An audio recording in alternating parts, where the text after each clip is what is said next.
Hi everyone, Bernard here with another Citizen vlog. It's a Citizen Pass, a little bit of a special this one. I've got the opportunity of having scrapbooks on this, so various newspaper clippings, etc. But obviously we can't sort of think of one guy without the other, can we, unfortunately? We can't think of Francis Lee without Alan Ball and Alan Ball without Francis Lee. So my little moments in time is just covering the... There's a little bit of disparity on the date. It was either the 30th of June 1995 or the 1st of July when Alan Ball apparently accepted the job as the Manchester City manager from Francis Lee. So I'm going with the 30th of June 1995 as our latest Manchester City moments in time, what we're going to talk about today. So please, if you're new to the channel and you like it, please push that all subscribe button, push that bell notification button so you know when these little vlogs are coming out, little City special, City past and present. I mean, there'll be a few more there's a few more City presents out at the moment as I'm recording this, I assume, because obviously I'm recording it in early June, so we've not yet kicked back off, but we'll see, won't we? So please ignore anything if it doesn't make any sense, and I'll accept that I recorded this back in June. Right, anyway, enough of that. Moments in time, Alan Ball. Yeah, Alan Ball is sadly no longer with us. 12th of May 1945 he was born, and he passed away on the 25th of April 2007, and I believe he... yeah, I have a good friend who actually was at school with Alan Ball and knew him quite well. Yeah, he was 61 when he died. Yeah, so let's look back at that date, the 30th of June 1995, a little bit of a lead up, and obviously we'll go up to the first day of the season. We'll go up to the first game against Tottenham Hotspur, which was our first game back in the, well, not back in the Premier League, but our first game in the Premier League that season. There probably wasn't going to go too many after that, was there, before we weren't in the Premier League? But hey, there you go. That's another story, isn't it? I'm just going to take you up to that game with Tottenham Hotspur, which was on the 19th of August 1995. So we're going to do, how many months is that? So that's June, so only a couple of months, less than 2 months, isn't it? I mean, so we're going to cover that today. Yeah, so I mean, it all kicked off. Obviously, you look at the clippings there. Ex-boss Horton ready to sue the Blues. So obviously you're going to have a fallout, aren't you? If you get a new manager, you're going to have an ex-manager threatening to sue because he's not been paid enough. I believe he wasn't happy with his compensation. And obviously the headlines, Lee's new ball game. Blues get the nod from Southampton to sound out World Cup hero as boss. So obviously not confirmed as at this stage. This is just a few days before. And if you sort of just read a bit of that article, Lee's new ball game. Alan Ball is the man Manchester City wants as their new manager, and that's official. Francis Lee was today given permission by Southampton to talk to his lifelong pal and is hopeful of making him City manager next week. The problem is finding him first, said he delightedly. Today he's away on holiday in Spain, and we understand it is likely to be Tenerife, but we will find him, we will sit down and thrash things out. I see no problem. Alan Ball is a man I can work with all we have known each other since school days. We played cricket together and football against each other, as he was with Farnworth and I was at West Horton. We were also together at Bolton Wanderers, but they let him go to Blackpool as he was too small. He went on to play for England together about 30 times. I recall we share the same interests and footballing beliefs. I think our fans will be as excited as I am about the possibility of Alan joining us. Well, obviously, perhaps the fans weren't as overly excited as Mr. Francis Lee assumed. I mean, obviously, that's one of the next headline we come up against is balls up. Obviously, Lee, Alan's right for us fans. Oh no, he isn't. So there you go. I mean, that just about sums it up. And just reading from this article. This is by Martin Leach. Alan Ball last night walked out on Southampton to take over as Manchester City boss. So we're talking the end of June now, the 1st of July, depending on who you talk to. The shock switch paved the way for Matt Le Tissier, multi-million-pound move from the Dell, and we got all the giddy. Oh, Matt Le Tissier, but it was apparently he was going to move to Chelsea. Here we go. One punter said, we were expecting this is a City punter, we were expecting a high-profile manager. And you can say that ball fits. You can't say ball fits. I was like, ball fits the bill. You can't say ball fits the bill. His track record is not full of managerial success. The fans hounded him out of Stoke. Yeah, so it just generally says the City faithful are unlikely to be impressed. They were already unhappy at Franny's frantic efforts to replace Brian Horton, who was axed nearly 2 months ago. They know the England World Cup winners track. Did he win the World Cup, Alan Ball? I didn't know that. Has been modest with Blackpool, Stoke, Portsmouth, Exeter and the Saints. They had been built up to expect a winner like George Graham, Brian Kidd or Bruce Rioch, and they don't see Burnley as being in the same league. So, yeah, early days, obviously, but not overly impressed, wasn't it, by the City fans there. So, again, we go on to the fallouts and various things. So, we go, Ball, I'm amazed. I'm amazed the Saints let me go. I don't think they have much chance to do much about it, mate. And on reflection, perhaps we were happy. I think he'd actually took the Southampton from 20th to 10th in the league. So, they were quite optimistic with Ball in charge. Just reading from that article, this article by Paul Walker. Alan Ball was back on holidays in Spain, so we got him and he went back on holiday, probably Tenerife again, as fury erupted over his shock move to Manchester City. Ball will return to Manchester in 10 days with a 3-year, £150,000 a year contract in his pocket, but Ball and City chairman Francis Lee both admitted they were shocked that Southampton let the deal get off the ground. Said Ball, I have been painted as a villain who walked out on the club he loved, but that's just not the case at all. It has emerged that the 2-year contract extension offered to Ball by the Southampton on May the 23rd had not been signed. He said, there'd been a lot of talk about my new contracts at Southampton, but I would like to point out that I hadn't signed anything. So yeah, so you've got the Horton suing us, you've got Southampton being a bit annoyed being a bit annoyed about things, and obviously it affected the players as well, doesn't it? There's a bit on Quinn here. Now Quinn ready to sign for Sporting, so obviously the Ball effect obviously on players. Manchester City were hoping to clinch a deal with Eintracht Frankfurt for Mauricio Gaudino today, writes Brian Brett. The Blues are ready to pay around £1 million for the classy 26-year-old midfield player who made 21 appearances last season while on an extended loan. So yeah, he'd been on loan, so they were talking about things like that. Obviously, get Lee's gamble must succeed.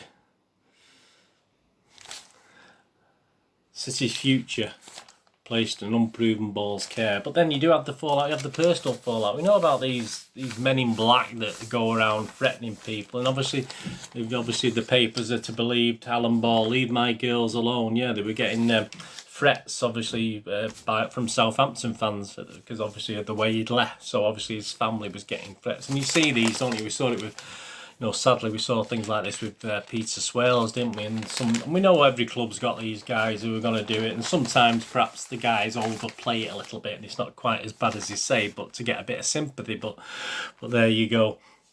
Another headline, some great images there. Dream World, obviously some great images of Francis Lee and Alan Ball. Dream World. Just read from this article. Bubbly Alan Ball breathes into Main Road as Manchester City new manager. He declared, "This is a job I have been waiting for all my working life."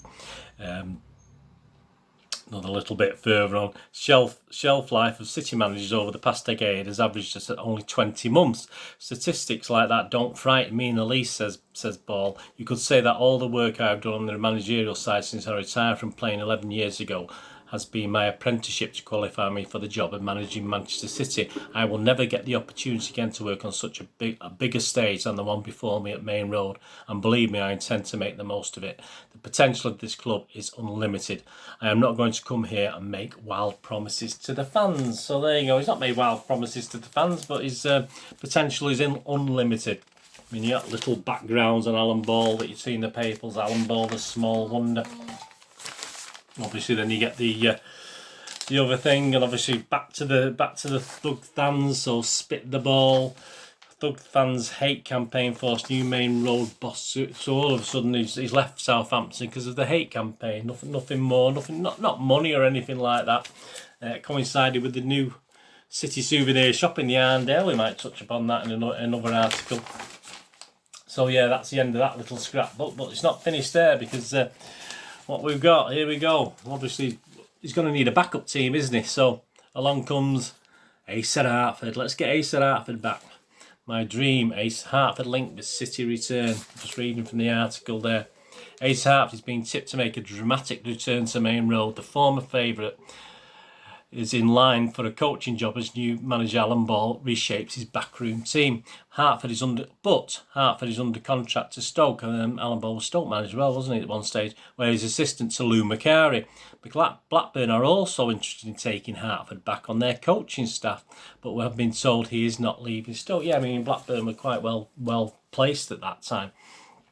Reading further down, an article by Paul Hinz. Ace Hartford has turned his back on a job in $1 million to continue his 20-year love affair with Manchester City. The former Scottish international midfield star is back at Main Road as assistant manager to Alan Ball in what chairman Francis Lee describes as my perfect dream team. But the man with the heart of a lion began his new duties today, admitting that the decision to return to the club he joins as a player was the most difficult of his career. Soccer is full of surprises, says Hartford, but never in my wildest dreams did I think I would be offered 2 jobs at the same time, the assistant manager's job at Main Road or a position on the coaching staff at Blackburn Rovers. I had already spent a couple of years at Ewood Park working with Kenny Dalglish. The facilities these days have got to be seen to be believed. At their training complex, for instance, they have got 5 pitches were as good as anything you will see at any Premiership stadium. There was also the prospect of being involved in Blackburn's European Cup campaign this season. It was a job in $1 million. I would have jumped at the chance, but for one thing, I received calls at the same time from Francis Lee and Alan Ball asking me to return to Main Road. Manchester City is the only club in Britain that I would have turned Blackburn down for. So, again, disappointment for Blackburn, but cheers for us, isn't it? And obviously, I've done a little thing of players that Lee obviously left us with the arrival of Alan Ball. So, obviously, various players there: Griffiths, Gaudino, Simpson, Fitzroy Simpson.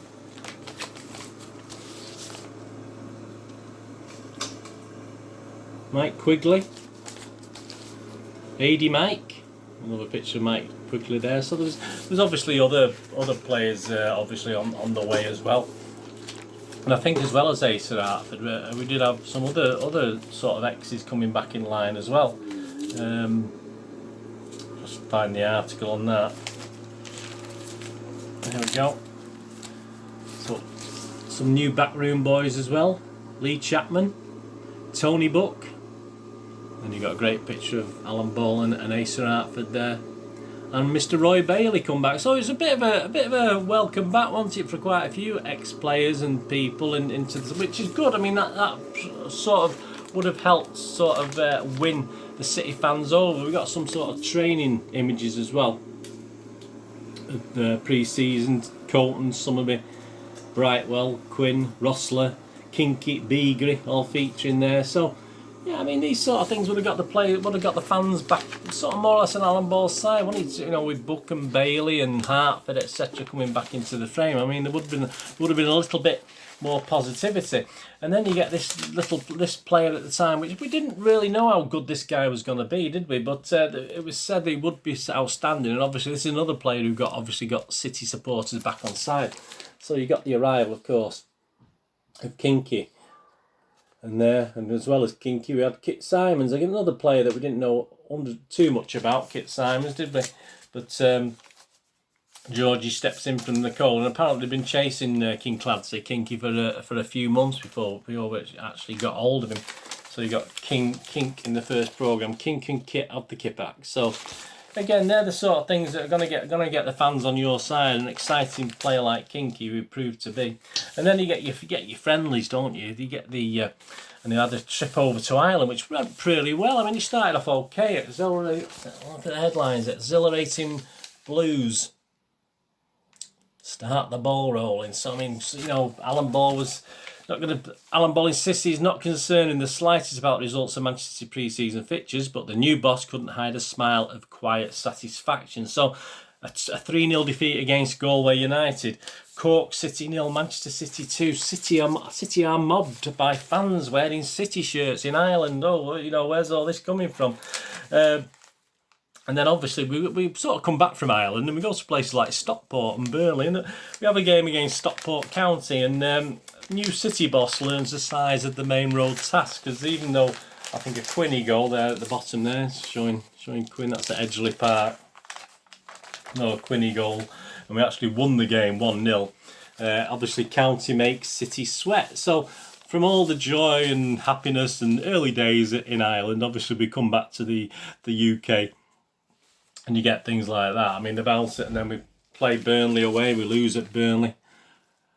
So, obviously, still optimism from Mr. Ball. He's got to be optimistic, hasn't he? So, we have 2-1 defeat at Burnley. Alan Ball watched his team slump to an embarrassing defeat at Turnmoor, but he was still positive. I mean, but, then by another friendly game against Wolverhampton Wanderers, obviously we've got Ball reading the riot act. So, all of a sudden, it's turning to pants, isn't it? So, well, there you go. But Alan Ball now knows the size of the task he sets out to revive the fortunes of Manchester City. So a friendly against Wolves is just confirming that. And then obviously we had Rafe Rovers 2, Manchester City 2 there. We got a great picture of Franny Lee and Kinky there. And obviously then you go Hearts 5. Hearts 5, Manchester City 1. Manchester City's disgraced players will pay a heavy price for the embarrassment that caused manager Alan Ball in Edinburgh. For the blazing mad Blues boss emerged from a stormy dressing room at Tynecastle Park to announce grimly that was the last time you will see some of these players in a Manchester City first team strip. So obviously from an okay start, not getting too carried away. If you start, the teacups start flying in the dressing room, don't they? Just an interesting one there, and the sign of Kit Simons that we saw early on. Great. Then obviously you get the thoughts of obviously various pundits for the season, how teams are going to do, and this is an interesting one. I don't have who put this one together actually, but prediction on Manchester City. Signings in at the time were George Kincladze out, John Burridge on a free transfer, Steve Finney. No, don't remember him. Mike Quigley, which we saw early on. There was a few others as well. But this little comment here, on Manchester City, forever the poor relations, and there is nothing in Alan Ball's managerial record or in the club's continuing poverty in the transfer market to suggest the situation is about to change. Francis Lee has hardly been the Jack Walker the blue half of Manchester was led to expect. So a lot of truth in that statement there. And his prediction for don't forget, it's a 20 team season, wasn't it? His prediction, whoever's predicted this, was 16th. So he would have stayed up with this guy. So he obviously doesn't know. He might have got one thing right there, but he didn't get another. Got a great image of Main Road. I don't know. That's probably taken from the time as well. It's fantastic. I've just put that in the scrap bucket. Now, with the new imposing kip-outs, because it's fairly new at the time, then obviously with the kip-out stand. And then, yes, we get the first game, don't we? 19th of August. I mean, is it all going to go pear-shaped on the first game? Is it all going to be a fantastic start? So you get, obviously, we welcome one of our adversaries over the years, haven't they? Tottenham Hotspur to the I was going to say the Etihad then, to Main Road on the 19th of August. You get Alan Ball's programme notes, obviously, just quoting from those.